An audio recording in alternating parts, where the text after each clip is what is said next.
Hello all ఎలా ఉన్నారండి? అందరూ బాగున్నారా? నేనైతే చాలా బాగున్నాను. మీరందరూ కూడా బాగుండాలని మనస్ఫూర్తిగా కోరుకుంటున్నాను. పిల్లలు ఏమైనా స్నాక్స్ అడిగినప్పుడు వెరైటీగా ఇవి చేసి పెట్టండి. ఇవి ఏంటా అనుకుంటున్నారా? ఇవి సినామిన్ రోల్స్ అండి. ఇవి చాలా టేస్టీగా ఉంటాయి. ఇవి తిన్నారంటే అసలు బేకరీ వైపే వెళ్ళరు. అంత బాగుంటాయి. మరి ఇవి చేసుకోవడం కూడా చాలా సింపుల్ అండి. మరి ఇంకెందుకు ఆలస్యం? ఈ కొత్త స్వీట్ని తయారు చేసుకోవడానికి కావలసిన పదార్థాలు అలాగే ఇవి ఏ విధంగా తయారు చేసుకోవాలో చూసేద్దామా? మన ఛానల్ ఫస్ట్ టైం చూస్తున్న వాళ్ళైతే తప్పకుండా సబ్స్క్రైబ్ చేసుకోండి.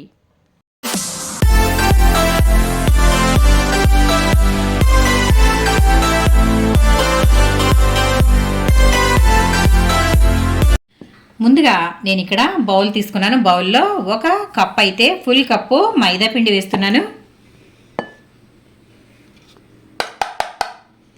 మైదా వేసుకోవాలి. అలాగే ఇందులో ఒక అర స్పూన్ వరకు సాల్ట్ వేసుకోవాలి. అలాగే 2 స్పూన్ల వరకు షుగర్ వేసుకోవాలి. 2 స్పూన్ల షుగర్. అలాగే 1 స్పూన్ అయితే ఈస్ట్ వేసుకోవాలి. చూసారు కదా. అలాగే 3/4 కప్పు వరకు వెన్న వేసుకోవాలి. వెన్న అయితే ఒక 1/4 కప్పు వేసుకోవాలి.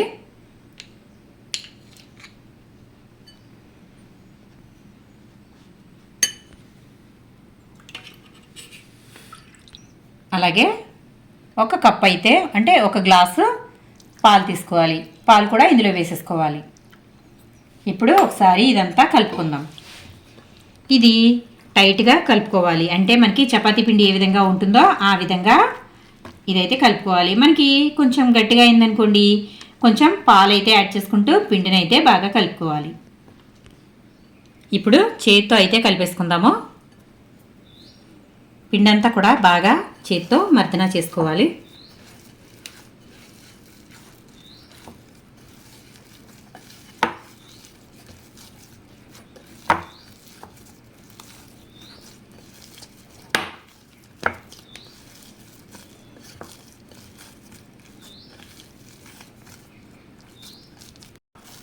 చూసారు కదా, ఇలా బాగా కలిపేసి ఇప్పుడు ఇదైతే 1 గంట పాటు పక్కన పెట్టేసుకుందాం. ఇప్పుడు ఒక బౌల్ తీసుకోవాలి. చిన్న బౌల్ అయితే తీసుకుని ఇందులో షుగర్ వేసుకుందాం. షుగర్ని మనం ఒక 3 స్పూన్లు అయితే వేసుకుందాం. అలాగే 1 స్పూను డెసికేటెడ్ కోకోనట్ వేసుకుందాం. ఇది కొబ్బరి పొడి అండి, డ్రై కోకోనట్ పౌడరు. అదైతే నేను 1.5 వేస్తున్నాను. అలాగే కోకో పౌడర్, ఇందులో ఒక 1/2 స్పూన్ అయితే కోకో పౌడర్ వేస్తున్నాను. అలాగే బటర్ వేసుకుందాం. బటర్ ఇదంతా పట్టేస్తుందండి. ఇది వచ్చేసరికి ఒక 1/2 కప్ ఉంది. ఇదంతా కూడా ఇందులో వేసేసుకుందాం.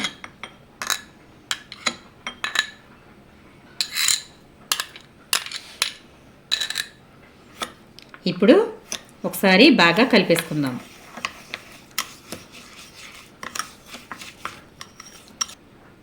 ఇప్పుడు ఇదంతా బాగా కలిపేసాం కదా, ఇలా అయితే కలుపుకోవాలి. ఇప్పుడు ఇందులో మనకి కావాల్సిన పదార్థం ఏంటనుకుంటున్నారా? దాల్చిన చెక్క పొడి అండి. మెత్తగా పొడి చేసుకున్న దాల్చిన చెక్క పొడి. చూడండి ఎంత వేస్తున్నానో. ఒక 2-3 చిటికెళ్ళు వేస్తే సరిపోతుంది. ఇది కూడా ఇందులో వేసుకుందాం. ఇప్పుడు ఇదంతా ఒకసారి బాగా కలిపేసుకుందాం.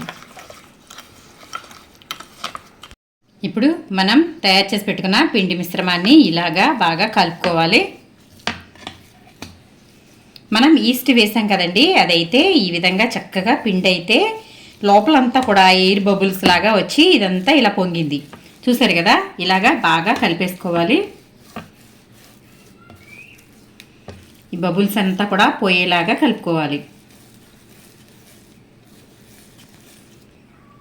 ఇలా కలిపేసి పెట్టేసుకున్న తర్వాత ఇప్పుడైతే కొంచెం పొడిపిండి అయితే తీసుకోవాలి. ఇది పక్కన అయితే పెట్టుకున్న తర్వాత మనం కలిపి పెట్టుకున్న పిండి మిశ్రమాన్ని పక్కకైతే తీసుకుని ఈ పిండి అంతా ఇలా వేసి ఇప్పుడు మనం తీసుకున్న ఈ పిండిని చపాతీ మాదిరిగా ఒత్తుకోవాలి. ఇది కొంచెం వెడల్పుగా ఒత్తుకోవాలి. మనం ఈ విధంగా ఈస్ట్ వేసుకోవడం వల్ల చక్కగా మనకి పిండి అంతా కూడా పొంగి మనం రోల్ తయారు చేసుకున్నప్పుడు ఇది ఎలా ఉంటుందంటే మనకి బ్రెడ్ ఉంటుంది కదండి, స్పాంజ్ మాదిరిగా బ్రెడ్ అలాగే కేక్ ఉంటుంది కదా, అలా అవుతుంది ఇది. చూసారు కదా, ఇలాగైతే దీనిని పీట ఎంత ఉందో అంత అయితే రోల్గా చేసుకోవాలి. నేను మొత్తం 2 భాగాలుగా చేశానండి. ఒకే భాగంగా చేస్తే కొంచెం బాగా మందంగా వచ్చేస్తుందని చెప్పి నేనైతే 2 భాగాలుగా, ఇదిగోండి సగం ఇది, ఇంకో సగం అయితే మనం చేసేది. దీనినే మనం ఇలాగా వెడల్పుగా ఒత్తుకోవాలి.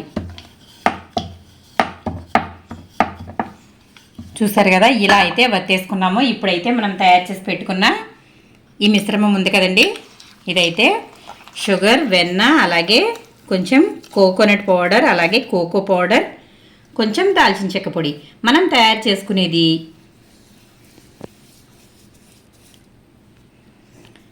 చేసుకునేది సినామిన్ కోకోనట్ రోల్స్ కాబట్టి ఇందులో మనం ఇదైతే మధ్యలో కంపల్సరీగా ఇదైతే ఇలా వేసుకోవాలి. ఇది మొత్తం కూడా అంతా కూడా ఇలా స్ప్రెడ్ చేసుకోవాలి. ఇదంతా కూడా పూర్తిగా ఇలా అప్లై చేసుకున్నాం కదా. నేనైతే పిజ్జా కట్టర్ తీసుకున్నాను. ఒకవేళ మీ దగ్గర ఇది లేకపోతే చాకుతో కూడా కట్ చేసుకోవచ్చు. దీనినైతే ఇలా కట్ చేసుకోవాలి. మరీ సన్నగా కాకుండా కొంచెం ఈ విధంగా వచ్చేటట్టు కట్ చేసుకోవాలి. ఇలా కట్ చేసుకున్న తర్వాత వీటిని ఇప్పుడు ఇలా చుట్టుకోవాలి, రోల్ చేసుకోవాలండి. ఇలాగా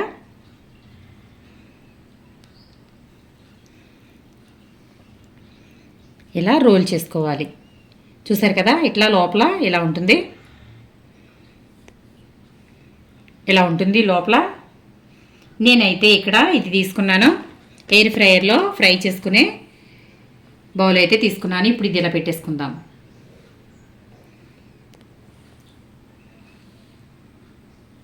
మిగిలినవి కూడా ఇలాగా రోల్ చేసేసుకోవాలి. మనకి మధ్యలో నుంచి ఇది బటర్ అనేది వచ్చేస్తుందండి. మనం షుగర్ కూడా వేసాం కదా, కరిగి ఇలా వస్తుంది, ఏం పర్వాలేదు. దానివల్లే టేస్ట్ అనేది బాగుంటుంది. ఇలా కొంచెం దూరంగా పెట్టుకోవాలి. చూసారు కదా, మొత్తం అన్నీ కూడా ఇలా తయారు చేసేసి అయితే నేను ఇందులో పెట్టేసుకున్నాను. మీరు అనుకోవచ్చు దగ్గరగా పెట్టేశాం కదా అని, కానీ ఇవి దగ్గరగా అయినప్పుడే చాలా బాగుంటాయండి. మనకి బన్స్ ఉంటాయి కదా, చిన్న బన్స్, అవి ఎలా అయితే అతుక్కుని ఉంటాయో ఇది మనకి తయారు చేసుకున్న తర్వాత అలా వస్తాయి. చూసారు కదా, ఇప్పుడైతే మనం ఇది ఎయిర్ ఫ్రైయర్లో పెట్టేసుకుందాం. ఇలా ఎయిర్ ఫ్రైయర్లో అయితే పెట్టేసుకున్నాను. తర్వాత ఇప్పుడు మనం వీటిని బేక్ చేసేసుకుందాం. చూసారు కదా, మనకి ఇవైతే అయిపోయాయి. ఇందులో మనం టైం ప్రకారం పెట్టుకోవడమేనండి. నేను టైం ప్రకారం అయితే పెట్టాను బేకింగ్లో. చక్కగా అయిపోయాయి చూసారా. ఇప్పుడైతే బయట పెట్టేద్దాం. ఇప్పుడు ఓపెన్ చేసి చూపిస్తాను మీకు. ఇవి చక్కగా ఇలాగే మెత్తగా ఉంటాయండి. చూడండి, అసలు మంచి స్పాంజ్ టైప్లో అయ్యాయి. చక్కగా మన సినామిన్ రోల్స్ అయితే చక్కగా రెడీ అయిపోయాయి. చూసారు కదా, మీరు కూడా తప్పకుండా ట్రై చేయండి. మీకు ఎయిర్ ఫ్రైయర్ ఒకవేళ లేకపోయినా ఇవి మామూలుగా స్టవ్ మీద ఒక కుక్కర్ అయితే పెట్టేసి దాంట్లో సాల్ట్ కానీ ఇసుక కానీ వేసేసి బేక్ చేసుకోవచ్చండి. మనం కేక్ తయారు చేసుకుంటాం కదా, అదే మోడల్లో తయారు చేసుకోవచ్చు. నాకైతే ఎయిర్ ఫ్రైయర్ ఉంది కాబట్టి నేనైతే ఈ విధంగా పెట్టేశాను. ఇప్పుడైతే టేస్ట్ చూసి చెప్తాను. చాలా బాగుందండి. అసలు తింటుంటే నోట్లోంచి నీళ్ళు వచ్చేస్తున్నాయి, అంత బాగుంది. మరి చూసారు కదా, ఇది చాలా ఈజీ అండి. కష్టం అనుకుంటారు కానీ మన దగ్గర ఈస్ట్ ఉంటే చాలు. అలాగే మన స్టవ్ మీద కూడా ఇవి తయారు చేసుకోవచ్చు. చూసారు కదా, చాలా అంటే చాలా బాగున్నాయి. మీరు కూడా తప్పకుండా ట్రై చేయండి. మీకు ఏ విధంగా వచ్చిందో నాకు కమెంట్ సెక్షన్లో కమెంట్ పెట్టండి.